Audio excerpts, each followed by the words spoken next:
Welcome back. You are not going to believe this. The John Dee book Cipher under Eisendrache is cracked. After years of chasing shadows, dead ends, and mind-bending theories, we have done it. The impossible Easter egg, the one Trek swore we'd never ever crack, has been solved, and we were dead right with its solution in spite of some disbelievers. Thanks to a document discovered on the leaked developer hard drive from Nanocos on Twitter, the brilliance and aid of my viewers, collabs with fellow creators like Ducky, Amelia Romanova, and the lore wizards at Corda Lorefax, we are at the end game. This isn't just a solution, it's a revelation that flips the entire Ether storyline upside down. Since this has been such a long series with many getting confused or lost along the way, before I jump into the Cipher solve itself, I feel it's necessary to recap how we got here. Revisit the John Dee mystery from my previous videos, highlight the evidence still in Black Ops 3, explain how we settled on the Cipher method that cracked the puzzle, and then finally reveal what the Cipher says and what it means for Dr. Monty and the zombie saga as a whole. This is the biggest discovery in Call of Duty Zombies history, so let's dive in and completely shatter your understanding of the story to its core.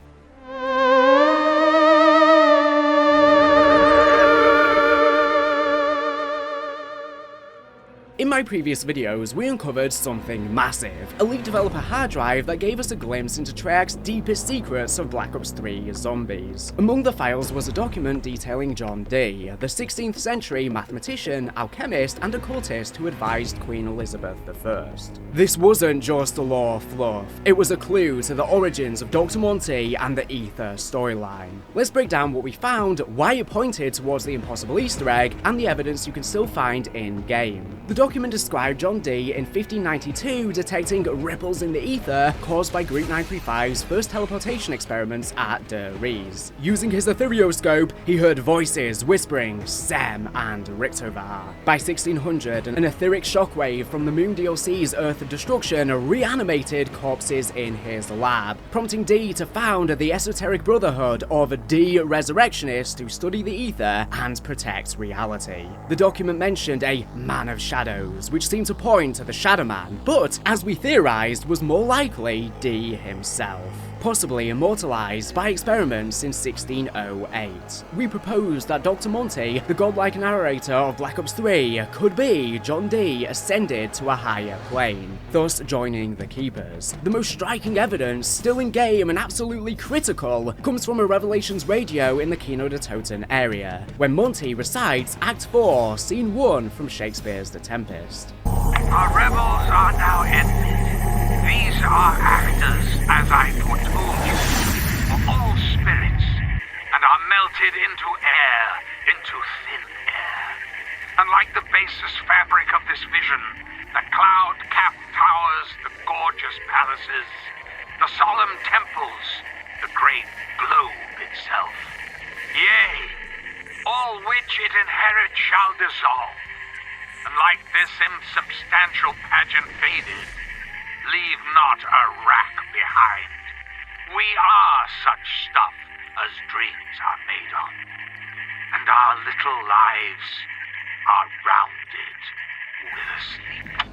This is no random quote. Prospero, the character Monty channels, is widely recognized by scholars as directly inspired by John Dee, a nod to his mystical reputation. Some even argue The Tempest was written to defend Dee against accusations of witchcraft. Monty reciting these lines is a blatant wink to the audience, screaming that he is Prospero, he is John Dee. This connection is the cornerstone of our theory, tying Monty's identity to Dee with undeniable clarity. Other in-game clues backed this up. Monty's British mannerisms, like spelling rumour with a U as explained in a Revelations Wisp, reflect Elizabethan English, as heard in another radio where he emphasises this spelling. By the way, I spell rumours with a U, after the O before the R. That's a nice little Easter egg. The house area in Revelations, resembling pre-industrial Sheffield, mirrors the England Dee knew, untouched by the Industrial Revolution. A new finding since the previous video is that Dr. Monty describes to Syndicate in the Revelations teasers that he's been to Manchester before. Guess who has also been to Manchester? Yes, that's right, John Dee. Not only that, but Manchester was a very important place in his life, where he was appointed Warden of Christ College by Queen Elizabeth I in 1595. It is also the place of great family loss. Many believe Dee to still hold a demonic influence over the city. Why else tell us he's been to Manchester before, unless it's just yet another clue to him being Dee? It's such a random and odd thing to say otherwise. Why would some magical god have been there specifically? His name, Monty, could be a homophonic cipher for John Dee, aligning with Dee's love for cryptic wordplay, a hint reinforced by his mathematical background. Dr. Monty is just one of the many names he's been known by. The Chronorium, a book of infinite knowledge, parallels Dee's legendary library, once England's largest, a detail echoed in the game's lore. In another Revelations wisp, the Shadowman claims Monty isn't even a real doctor. He's not even a real doctor. I would know. Which fits Dee perfectly. He never officially earned a doctorate in real life, yet might have claimed the title upon ascending to god-like power. We argued the Man of Shadows was Monty, not the Shadowman. The Esoteric Brotherhood's mission to preserve reality, as outlined in the document, aligns with Monty's actions and the Keeper's goals, not the Shadowman's apothecon-driven destruction. The document's vague phrasing, calling the figure Man of Shadows, who may in fact be John Dee, sets up a narrative twist, mirroring Shadows of Evil's marketing, where the Shadowman poses as an ally before betraying you at the Pack-a-Punch. This suggests Monty, as Dee, is the true protector, while the Shadowman is likely his best friend, Edward Kelly, Dee's real-life occultist partner, a theory supported by Monty and the Shadowman's shared history and Kelly's apothecon-like Enochian language. A new finding in the hard drive as well gives us further evidence for this. We have discovered a passage describing who the Shadowman is that depicts him as a servant/slave of the apothecons. He is from another dimension that was conquered by said apothecons and has the ability to briefly project into other dimensions. This is much like the apothecon servant, which, if you've seen my video on the cut upgrade process, you will know it was a different race enslaved by the apothecons. This confirms that the Shadowman was from a different species entirely that was then taken a hold of by the apothecons, which matches Monty's line on Revelation saying the apothecons got a hold of him. I knew a bloke, and I'm talking way, way, way back. He was the sweetest, most charming individual you could ever wish to meet. He was my friend. He was my best friend. And then the apothecons got hold of him. This seems quite different from him being a keeper who was taken, as they resided in Agartha and not a regular dimension. They did not conquer the dimension they lived in, despite them corrupting some keepers and enslaving them along the way, aside from the initial ones that were corrupted, and suggests that the Shadowman was tricked into becoming their lord. This better explains the contradictions between Monty's lines and the simpler, summarized explanations for the early story given within the Chronorium that doesn't expand on much. In the beginning, and believe me, there was a beginning, everything was in its proper place. Time was linear, just as it should be. The minute you people teleported for the first time, you changed the rules. But nonetheless, here we are. Bloody teleporters. More in-game evidence ties Dee to the story. The Eisendrache book, John Dee, Illuminated Dee Resurrectionist, in the teleporter room safe is a direct nod, still visible in-game today, with it even featuring a duplicate of the exact same book in the very same room. A cipher in Eisendrache decoded to read, "I cannot appear directly to you, I can only help you on your way. You guys are really making hard work of this." Marks Monty's first direct contact with the characters, coinciding with Dee's mention. The Gobblegum machine, being red, featuring lion iconography, matches Dee's coat of arms, granted to him by the crown. The calling card for the max rank, Dee Resurrectionist, and references to the Special Forces Brotherhood in-game confirm the Brotherhood's canonical status, not one of the many cut plots in the documents. Even Monty's Revelations wisps, where he credits Group 935's teleportation for breaking time that was previously linear, echo Dee's detection of those ripples, tying his story to the game's mechanics. That is the main gist of the strongest arguments, but my part 2 video explains this a lot more in depth. After we discovered the story stuff fits so incredibly well, and many connections I'm either skimming over for time or not discussing here continue to align Monty and John Dee, I ended those videos guessing the answer to the cipher was likely simply a confirmation of this story beat we'd managed to put together by accidentally skipping in discovering the parallels to the leaked document, and boy were we right. There was definitely a lot of far-fetched evidence in the videos too, as I tried to stack it with as much as possible, but ultimately the main thing we were bang on with.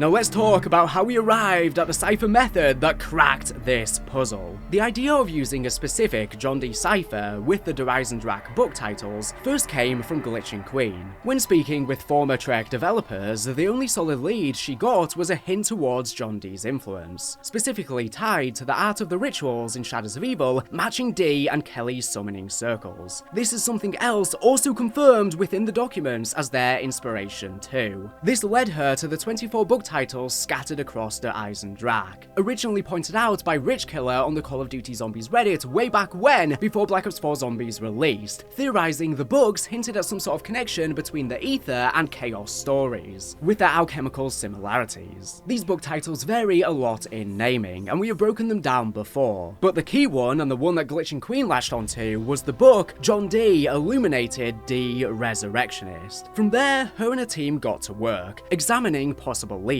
and came across the work of the late Alexander Waugh, who was the chairman of the De Vere Society, a group who believed that William Shakespeare was a pen name for Edward de Vere, the 17th Earl of Oxford. In the video Queen used, titled The Incalculable Genius of John Dee, Alexander Waugh presents several incredibly complex hidden messages across the work of John Dee and Edward de Vere, who was a protege of Dee's, as well as messages hidden by Sir Francis Bacon, who was well known to those in the cryptography community, and was a contemporary of Dee. It's especially interesting because his ciphers, Baconian ciphers, are used in Zombies, showing us Treyarch and Blundell were definitely looking at their work. Equally, all of these people were involved with certain esoteric movements that today we would regard as Rosicrucian. Without delving too deep into the mathematics, all of which Alexander justifies in his video, the video goes on to showcase how the odd poem, written as a dedication at the beginning of a collection of Shakespeare's sonnets, which possess odd punctuation,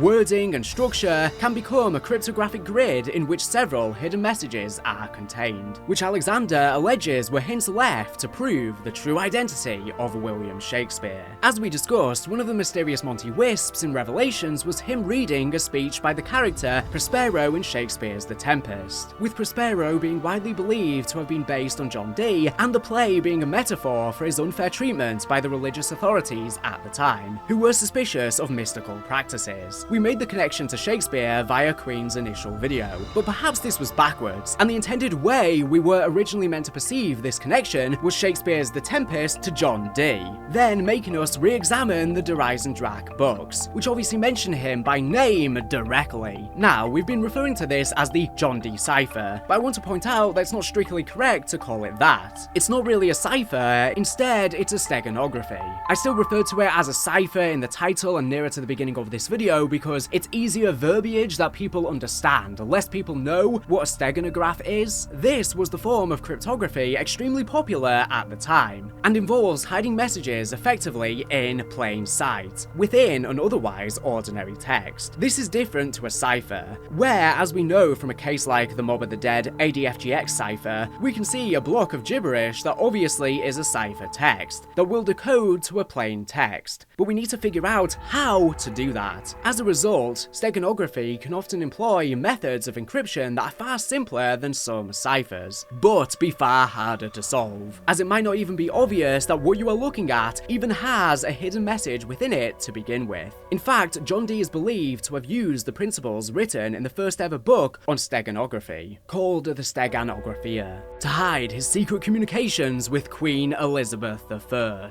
With that in mind, let's go back to the topic. The video queen suggested by Alexander Waugh was a great starting point on this research. It pointed us in the direction of John Dee, which became all the more significant with the discovery of the developer documents, and even gave us some initial methods to try and decode, using the so-called triple tau method of finding 3 T's within the text grid, as done by Alexander in the video. Some have pointed out that Alexander's video was uploaded in 2017, 2 years after Black Ops 3 launched. This is true, but it should be noted that he was giving lectures privately at the De Vere Foundation for years prior to this, and contributing to their newsletter too. Furthermore, a research deep dive done for this video has shown that there are instances going back as far as 2005 that show the importance of the triple tau as a metaphysical symbol that should be used in the analyses of the Shakespeare sonnet dedication. And that's just for that specific case. There is a veritable mountain of work on the triple tau itself and its mystical significance, which I'll recite the sources in the description. Because of this, we can't rule out its relevance solely because Alexander's earliest YouTube video was from 2017, as he was involved in the debates for far longer than his YouTube channel was active, and he is just one voice of the colossal arena of debate about this piece of text, and the wider Shakespeare authorship question. We can't therefore rule out that Jason Blundell, who professed to have an immense admiration for classical cryptography, wouldn't have been aware of it to some degree. So what exactly is this triple tau?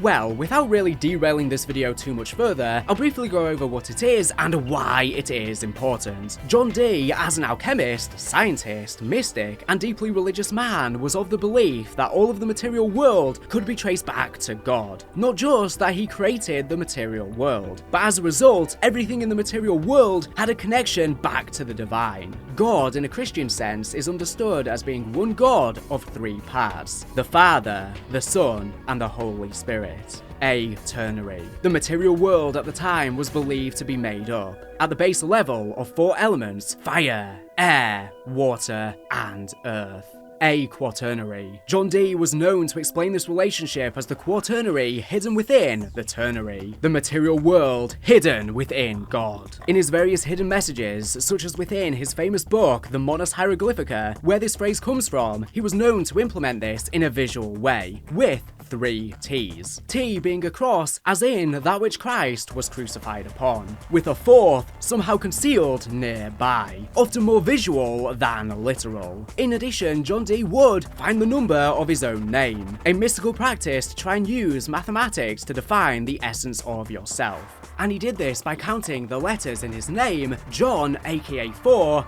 D aka 3, again showing this quaternary within the ternary. Ultimately, this triple tau serves as a marker to help point to an area wherein a hidden message lies. And if you are still inclined to be skeptical, you can consider it like cipher padding, a commonly used tactic in ciphers where, if a message ends up being too short for the intended key space, letters are used to pad out the plain text.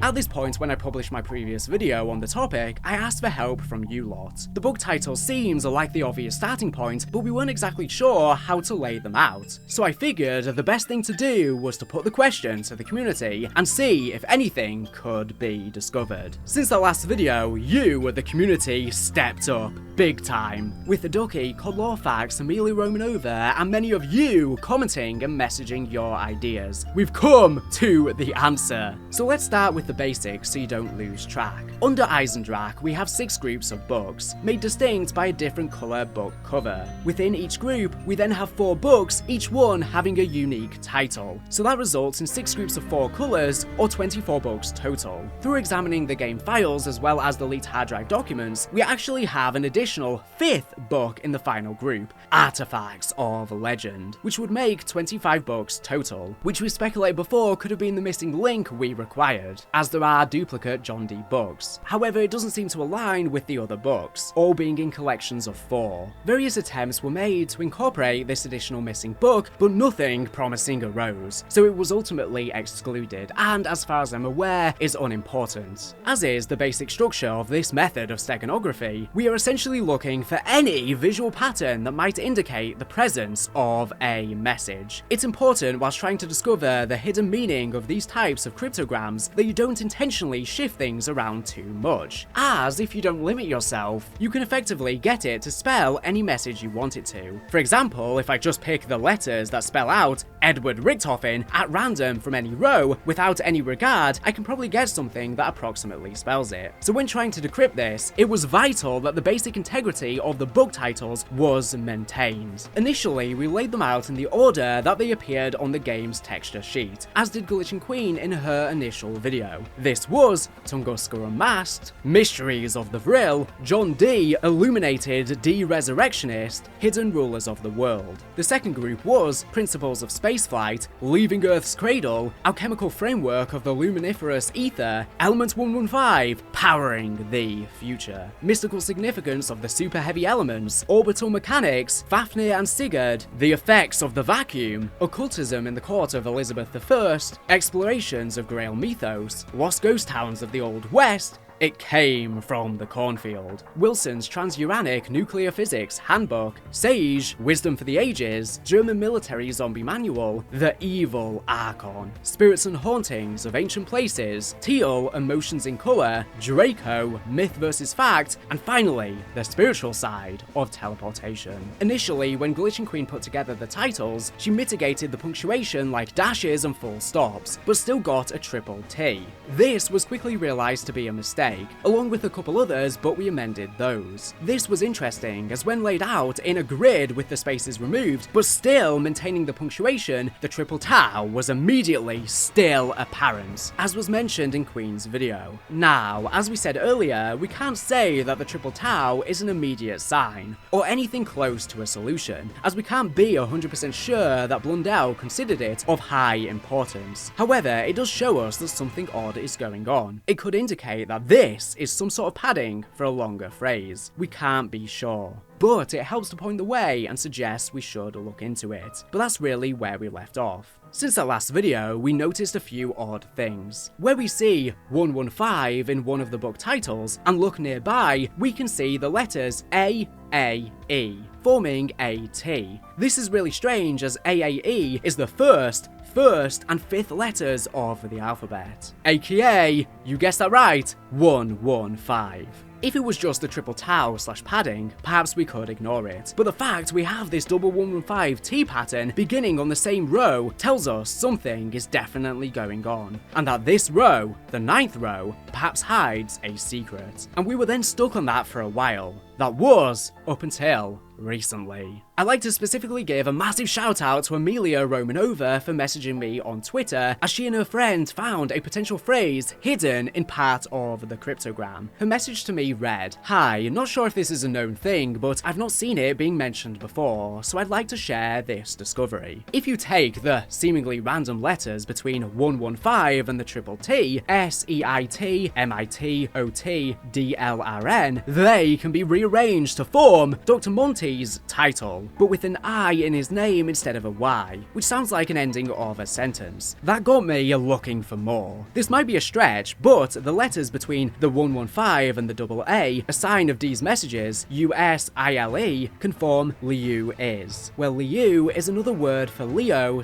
/ lion. Now, upon further researching that, I think that's incorrect, but that's a bit tangential. So, assuming Blundell didn't bother correcting the I in Monty or the U in Leo alongside side with not using the articles, we get The Lion is a Dr. Monty's title, or there might be something else I'm not noticing. Nonetheless, I think there's a lot more in these books than meets the eye, and I will continue digging. Although the sentence makes sense, it doesn't bear a lot of meaning. I think it's just here to make us look for more clues in the books. As soon as I saw this, alarm bells were ringing off. This was, without a doubt, the most shocking thing I had seen during the impossible Easter egg hunt thus far, and was the concrete evidence we needed to suggest that the books were actually the end goal. Before, it was technically just speculation that this contained a hidden message. I will leave a link to her Twitter and channel in the description. I want to give the biggest thank you to her for this lead, because without this, I wouldn't be talking to you today, and I truly believe this intuition has been the most crucial element in this hunt thus far. Because of this, we took another big look at the books. You see, what Amelia spotted was what was possibly the beginnings of a message in this 9th row. By placing the 115/AAE T at the top and the 3 padding T's at the bottom, we get a set of letters from which we can construct a few different messages. But most prominently, we get the words title and Dr. Mont, with some missing letters. This is obviously really close and almost certainly the revelation, but not quite tangible enough to say it's major definitively.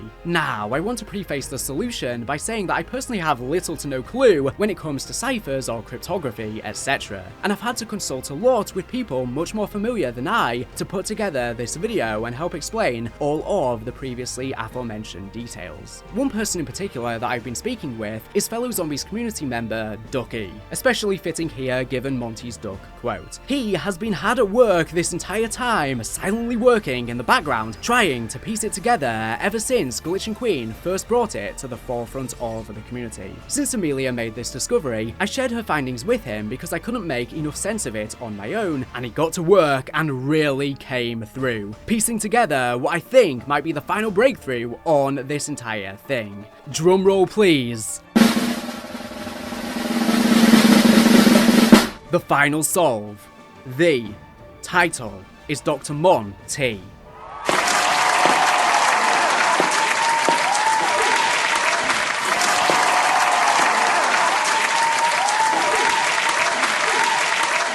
Short, sweet, and to the point, using Dee's popular method of hiding messages with similar sounding homophones. As a part of John Dee's collection, it confirms our prior idea that the impossible Easter egg solution would be that Dr. Monty is John Dee, and that is his true title. His original form. There was some controversy with me titling my prior video as Solved, but I truly believed we had found the solution before the solve itself, and now we know that to be true, so I was never incorrect. In fact, this is exactly how I described it would be previously, but I truly didn't think it would be quite as simple and obviously written as this. As you can see from the spreadsheet on screen, very much in the style of the other John Dee cryptograms we've discussed in this video and previously, we use the sound of the T to form the whole rest of the word, specifically to form this T. It's the aforementioned 115T. Furthermore, in this solution, if we look directly below, we can find 3 books. German Military Zombie Manual, obviously extremely appropriate for element 115, and below that we find Tunguska Unmasked. Clearly about one of the very earliest fundamental pieces of the zombie storyline. Mystical Significance of the Super Heavy Elements, a book delving into the mystic properties of elements like 115, which is in the classification of super heavy elements. And finally, John Dee, Illuminated De-Resurrectionist, about which the significance here is obvious, but especially when we consider that it is placed among such key concepts to the zombie storyline. This is a telltale sign that this is the solve and the correct ordering of the books, as the 4 specifically not needed for the solution are all zombie specific,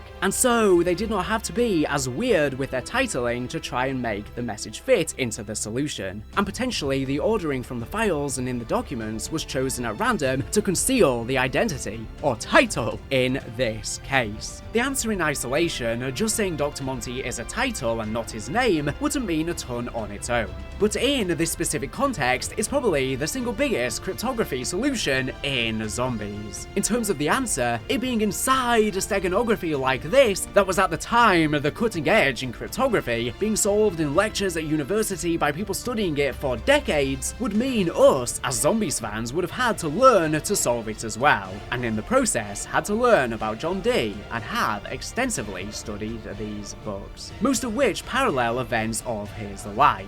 This means that, even if we hadn't started with that paragraph from the hard drive leak back in the first video that had a little story about John Dee, we would still end up looking at his life. Then we'd likely notice the nods in-game, the calling card, the ranks, the books, and even the Tempest radio in Revelations. We would have already noticed the parallels of he and Dr. Monty, and this final answer would be a confirmation that what we suspected was true. Dr. Monty was a fake name that John Dee had given himself. This changes the story more than any cipher in history, because it changes the entire interpretation of the plot thus far, and gives us explanations for elements of the story that we had previously thought never had an answer, like the initial timeline pre-cycles, pre-fractures, or exactly how Monty and the Shadow Man were related and had history together as best friends, and what makes them distinct with human forms compared to their keeper and apothecary brethren that are much less individualized. In essence, this means this cipher would basically require us to solve the hardest work we'd ever do, and in exchange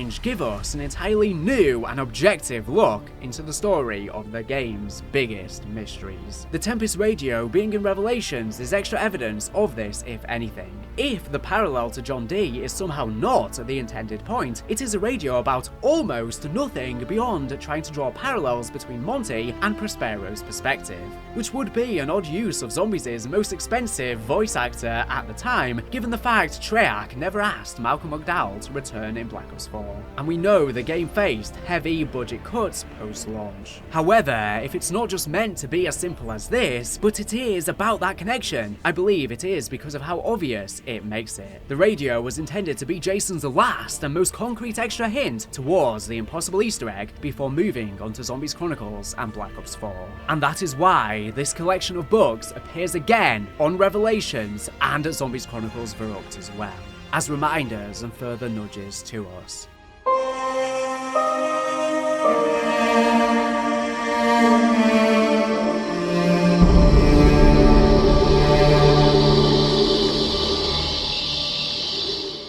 For those of you who have skipped the methodology section or found it too difficult to understand or comprehend, I'm going to try and simplify it here so that hopefully as many people as possible can grasp the sheer significance. Essentially, the triple T, AAE, lettered 115, and 115 itself serves as brackets to the message. Important phrases or padding we recognize as immediately significant to us. The triple T points us in the right direction, telling us that this is it. In de-encryptions, the more telltale signs there are, the more they suggest this isn't just coincidence. It's basically just decreasing the probability of it being luck to almost non-existence, making the decibels smaller and smaller and smaller the more indicators there are, which is similar to Dee's belief in understanding and unlocking the maths of the universe, allowing you to discover the true nature of it in relation to God, and to become closer to him. Basically, the multiple instances of triple tau and other signals of prime zombies' importance show a divine creator in the message, that it was made by design.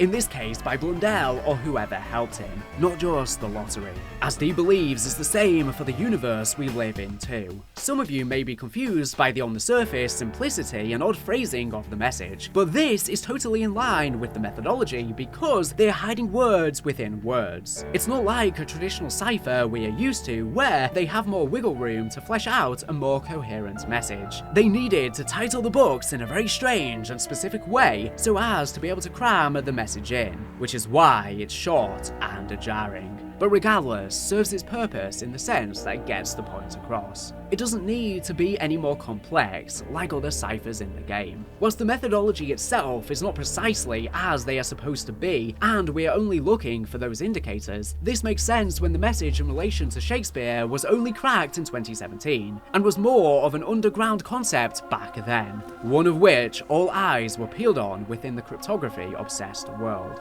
but one that was lesser known to the general population. exploration and a work in progress. So much so to the point where no one knew how to precisely do it. They were literally trying to learn how to do it, and Blundell tried to emulate the idea with a very good effort, which anyone fond of cryptography was doing at the time. He would have been very aware of the Triple Tau due to him being an avid follower of cryptography in his spare time. This was like watching the first humans land on the moon for this community, and there's no doubt he was one of the observers.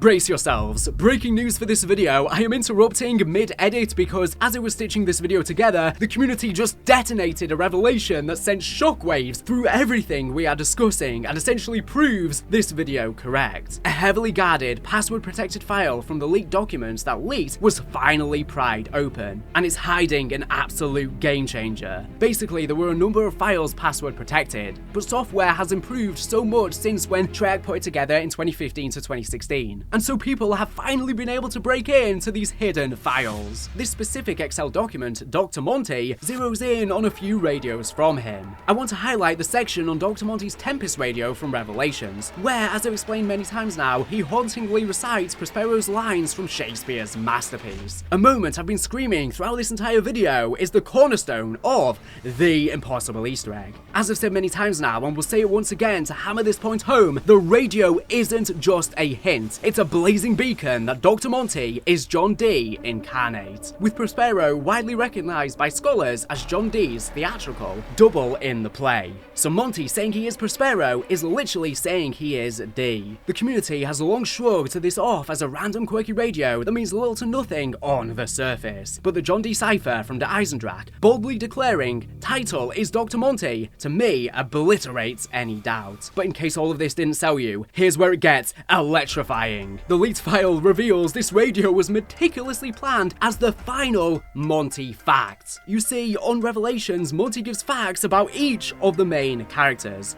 Richthofen, Takeo, Dempsey, Nikolai.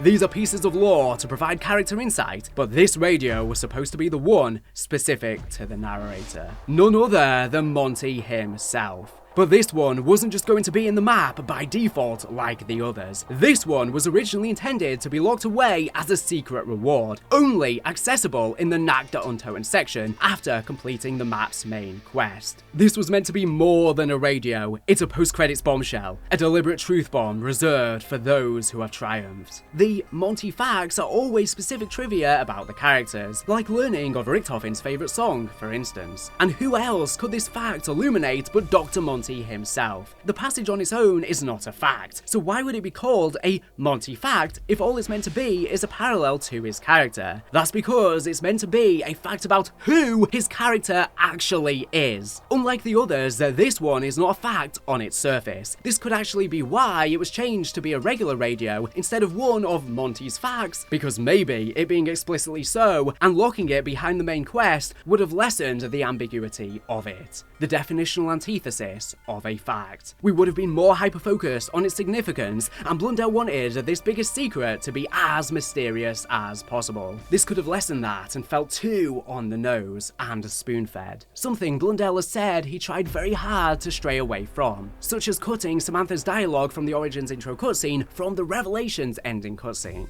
The fact is, Monty is John Dee. That is the ultimate conclusion meant to be drawn. No other character fits the bill. This intended placement enthralls its importance. Think about it, the only other time we've seen radios this exclusive was the Shadowman's reveal in the Blood of the Dead radios. His side of dialogue unlocked only after beating the map's quest, and that was just a game after this. The developers didn't just toss this in, but they crowned it a pivotal truth, and it being planned as the only hidden radio confirms that to them. This was the most important radio, a seismic clue in unmasking Dr. Monty as John Dee, making this radio the pulsing heart of the impossible Easter egg, and thus its core. Its nexus. And that's why it was intended to be in Nagda Untoten initially instead of Kino de Toten like at launch. The map that connects all of the others on Revelations and the beginning of the story from our linear perspective. the first map we played, just as John Dee becoming Monty is the true beginnings of the storyline.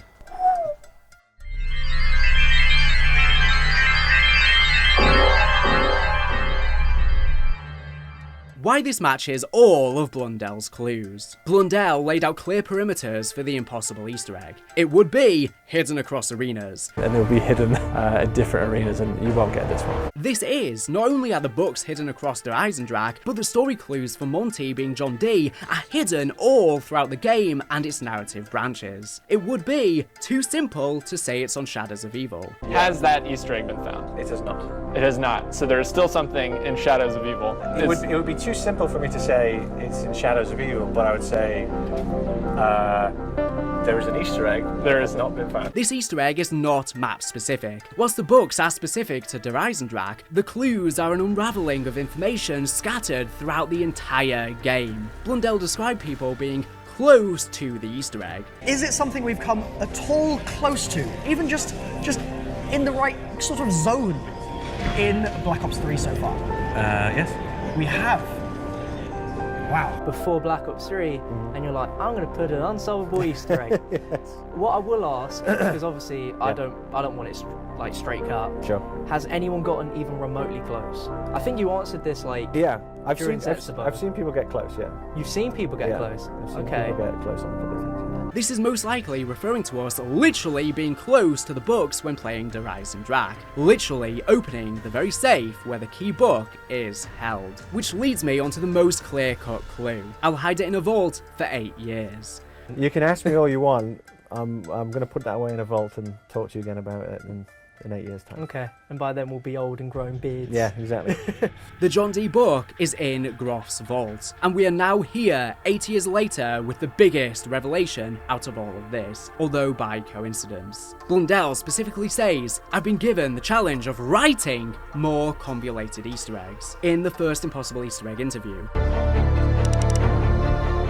I've been given the challenge of writing more convoluted Easter eggs to kind of bury into the game. So this was a clue that it must surely be a message, one that can be written, and one that can top the ones he's done before. Finally, it's not going to shake the earth. Here's the thing, the kind of stuff we put in doesn't shake the earth, but I think for people who enjoy those type of things, there's stuff in They'll there. get a kick out of it. Yeah, there's still stuff in there. Yeah. While some community members may be disappointed by this revelation of Monty's true origins, I think it especially comes across as underwhelming for some, mainly because we sussed it out beforehand. But a reinterpretation of the story's origins is crazier than my wildest dreams for what I thought this could be. There we have it. What an exciting ride this has been. Truly the funnest time I've ever had putting together a series of videos that spiraled and spiraled out of control, much like the zombies cycle. It's been 2 months now since my first video that I made by pure accident when planning for a different video and stumbled upon this information. Since then, the community has been hard at work. We just needed to lift the brakes to accelerate.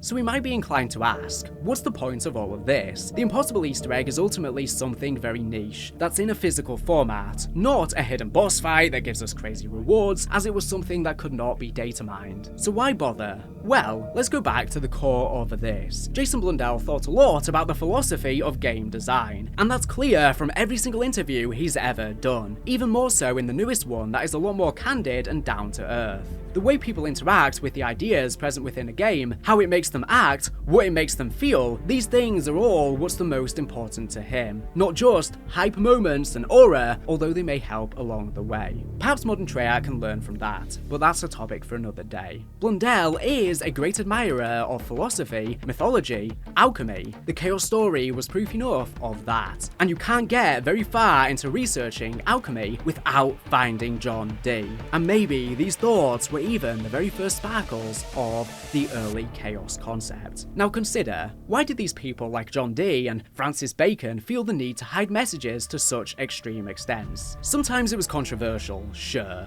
The identity of Shakespeare, and maybe in Dee's case, it was occasionally a bit of espionage. But that doesn't explain the 90% of other instances. No. Ultimately, these were very intelligent people who created these elaborate hunts because they enjoyed it, and it was a part of their way of life. The reason they hid these things was exactly that, because they knew other people would get just as much enjoyment out of finding them. Now, if that isn't the perfect encapsulation of why we as Zombies fans do the crazy things we do, I don't know what is. And it's important to remember the point at which this was introduced to the storyline. DLC 1 of Black Ops 3. The first map is often developed shortly before the release of the main game. And so, no matter how impossible Blundell thought this Easter egg to be, he neglected to include information that, in the unlikely event it was solved at launch, would compromise the rest of the narrative to come. As such, I think this solution makes an incredible amount of sense, pointing us towards Dr. Monty, someone who wasn't being discussed that much at this point in the DLC season, and possibly hint towards his true nature as well. Something that even until recently, we had never really latched on to.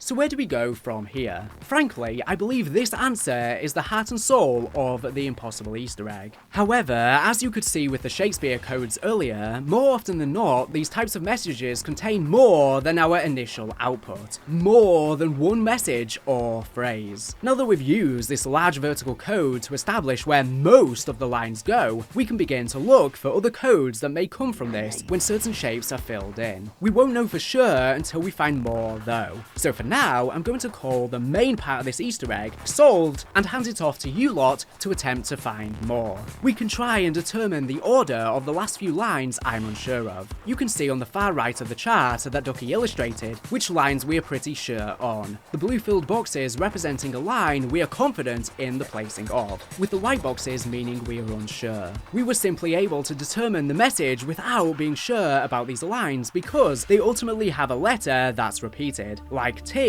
or I. This means it could be in one of a few places, and only through the process of elimination or finding solutions in the text will help from here. I believe this is the main message to find because it connects with the clues in the game, and on its own, the title is Dr. Monty means nothing, but when connected with the leak and the in-game evidence, it becomes the nail in the coffin we were searching for. Ultimately, I think without the leak, we wouldn't have been able to even have found it, let alone make sense of it, which is why it was deemed impossible. The leak allowed us to sidestep and do the Easter egg in reverse. Us finding the leak warped the perception, but finding out about this cipher, especially in 2016, would have been insanely hard. I can't see any scenario where anyone would have ever latched onto it naturally. The message we found might seem too simple of a solution now, but it only is given this context of hindsight. Blundell said he wanted to include an Easter egg that we could not crack, and we won't get this one. And the community keeps on finding them and keeps on decoding them. So going into Black Ops 3, I'm fed up now, and you won't get this one. He never actually once used the term impossible. This was a community-derived phrase attributed to the Easter egg he was discussing. The Easter egg was never impossible, as we have proven. It was just extremely difficult, and we really shouldn't have been able to piece this all together. Whilst the message itself is simple to find, as I explained before, whilst these ciphers can contain simple messages, it's the fact that we don't know if it is a cipher or not that makes it so challenging. Especially when we don't know what we are even looking for if we do know it's a cipher. It's only through discovering the leaked document and through piecing together all of the in-game evidence that it led us in the right direction. And that's what made this so challenging, not the method of decrypting itself. I believe the next main thing we should really focus our efforts on are the 10 unsolved Revelation ciphers, with this being the Monty Shadowman-centric map and the final map of the game, the closing and opening chapter to the cycle. It's likely at least some of these properly explain Monty and the Shadowman's lives and how this all truly began. What could the Revelation ciphers further unpack? Some are surely about how D/Kelly truly became Monty/the Shadowman in canon, properly explaining everything, because even with the leaked passage, it's unclear. And since the Eisendrache message on its own doesn't tell us much, it just gives us the confirmation that Monty is John Dee, we are still gasping for answers. The Eisendrache books only give us the title. Ironic when they were a scattering of titles. They don't give us the full story. And all that we've been speculating across this series about their stories has been rooted in speculation, not all of which will prove to be true. I believe at least some of the ciphers will probably explain the true origins of the zombie story to us, and that's why Blundell said stuff will appear in game when we solve some of the Revelation ciphers. I am sure there are people who are still working on some of those ciphers. Oh, of course there is, yeah. And I love that, because there's other things that will appear. Probably referring to the evidence of Monty being D scattered across the game that we found becoming obvious upon their decryption. You see, these books were supposed to be the hardest Easter egg, so it makes sense that Blundell made the ciphers harder than ever if some, indeed, no pun intended, are about D, even prophesizing we wouldn't solve any of them, ever. I'm thinking that people might not get a single one in DLC 4. Not get a single cipher. It's possible. You're gonna make it that hard. Whilst we have managed to crack a few, at the time of the interview these ones may have not been on the table, especially the thank you message from Treyarch. This makes me feel like the book titles are potentially hiding clues to solve the Revelation ciphers, potentially the keys needed for them, but that is pure speculation, and as he said, I have no idea about cryptography and I'm not wise enough to hone in the efforts. With that, I hand this off to you once again. The last few breakthroughs I've had have all been thanks to viewers or other creators, and I'm hoping we strike gold twice. And I'm hoping the same happens once again. So if you do discover anything or have any theories, be sure to leave them in the comment section down below, as well as message me on Twitter. It genuinely feels like since the initial discovery, every month we've been finding more and more stuff. This hunt has gone into hyperspeed. Blundell did say there are multiple hard Easter eggs left to crack. There's actually there is lots. Right. But the one there's a significant one. The one I was specifically talking about has not. We've got this unsolvable Easter egg, which I'm sort of guessing there might be more than one of. There might be. There might be, right? But the one he was referring to in the impossible Easter egg video is the specific one he was teasing in interviews. This does not mean there isn't a lot more to find beyond this big one. There is so much more to unpack and figure and piece this all properly together. But now we know that Dr. Monty is Dr. John Dee. As a little addendum and something not that important, the ICR1 Pack-a-Punch name is Illuminated D Animator, which is surely connected to the Illuminated D Resurrectionist naming convention. ICR could be an acronym for Intelligent Character Recognition, an artificial intelligence process of pulling words from images, somewhat similar to how we pulled a phrase from the book's titles. Or it could be more on the nose, recognizing the true character of Dr. Monty. This is a reach though, so I'm not exactly sure what it means, but it's just a small footnote I thought I'd reference, just another nod plastered in the game.